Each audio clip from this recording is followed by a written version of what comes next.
habe 8 Jahre Erfahrung in Deutschland. Ich wohne in Erlangen, Deutschland. तुम्हाला थोडं तरी idea आली असेल मी कोणत्या भाषेत बोलत आहे. ही आहे जर्मन लँग्वेज. जर्मन लँग्वेज ही इंटरनॅशनली जर्मन अशी ओळखली जाते, पण जर्मनीमध्ये त्याला डॉचलँड बोलले जातं, डॉच बोलले जातं.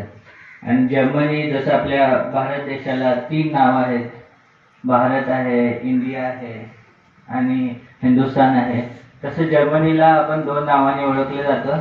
इंटरनॅशनली जर्मनी अँड ह्याच्यामध्ये जर्मनीमध्ये त्याला डॉचलँड बोलले जातं.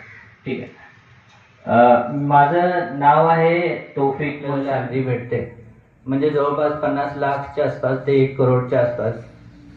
तर जर्मनी हे खूप वर्ल्ड वाईड फेमस आहे ती त्यांची टेक्नॉलॉजीनुसार. जर्मनीमध्ये जे खूप कंपनीज आहेत, ॲटोमोबाईल इंडस्ट्री, जे ॲटोमोबाईल हे नाव आहे ते पण जर्मनीमधून आलेलं आहे. जे ॲटो म्हणजे कार आणि मोबाईल म्हणजे मॅन्युफॅक्चरिंग, कार मॅन्युफॅक्चरिंग म्हणून ओळखले जातं जर्मनीला.